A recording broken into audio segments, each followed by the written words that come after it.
Well, first of all, I want to thank Anthony and the other co-editors of the book, and also the sponsors of tonight's, can we call it a baptism, since this is a Catholic school, the baptism for this book. I don't mean to be blasphemous.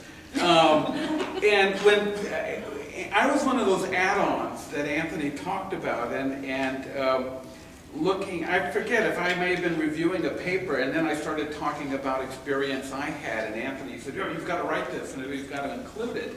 My tale's quite different. It has to do with what it was like to be a researcher who's the sort of person that I am in post-9/11 America and the national security state, and being detained by Homeland Security as a person of interest, and realizing we no longer have habeas corpus. We no longer have many of our basic rights, which I think speaks to a very fundamental issue in our society. Can we remain a republic and an empire? And I think the answer is increasingly these are completely incompatible, and we're losing our republic.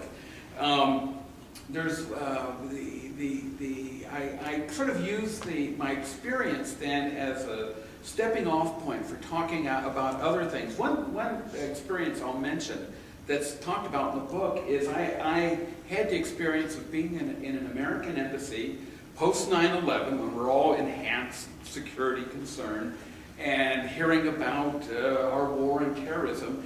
And I was told by a U.S. citizen, consulate officer, that if my students wanted to get to Syracuse University, they had to pay a bribe.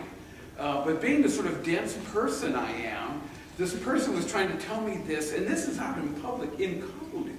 This person, the officer, was saying, well, your students have to sell themselves.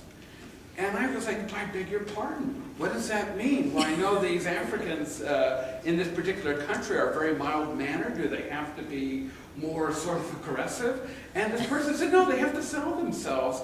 And it turned out for $10,000 you could buy a visa.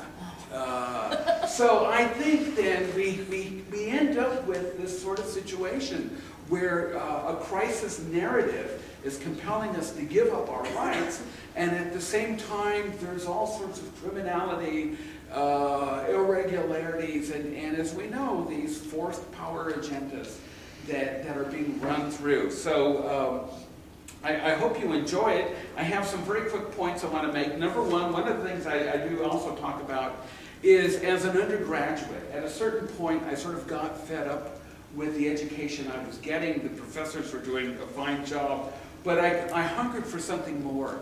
And my message, especially for the students here, is you've got to educate yourself. I went to the University of California at Santa Barbara Library, and also the public library there, and found accounts of American conflict, including in higher education, that I wasn't finding anywhere.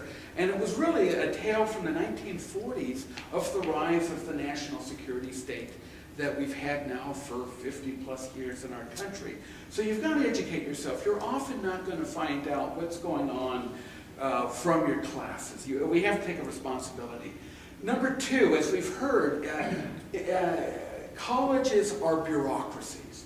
And even though we mystify them in a language of higher learning and all this and that, at the end of the day, they are bureaucracies like any other sort of bureaucracies. So they're concerned with resources. They're concerned always with issues of power. And what I find in universities is there's a tremendous pressure on people to conform.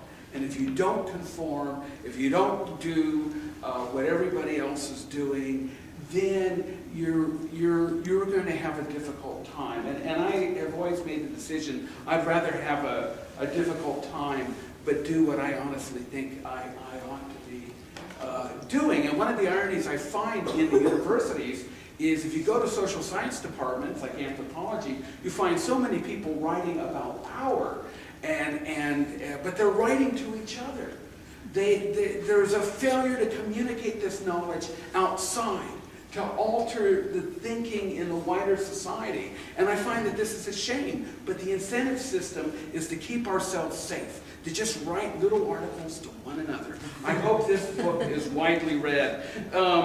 The last point I want to make is I mentioned a journalist in my article, one of the people who I discovered. At the time he was in his late 80s. He lived to be 104 years old. His name is George Seldes. If you've ever seen the movie Reds, he's one of the witnesses that Warden Beatty interviewed. And he was a tremendous crusading journalist. And at the age, I think it was, of 87 or 88, published a book called Never Tired of Protesting. And I think that's the spirit that we have to live in. Thank you.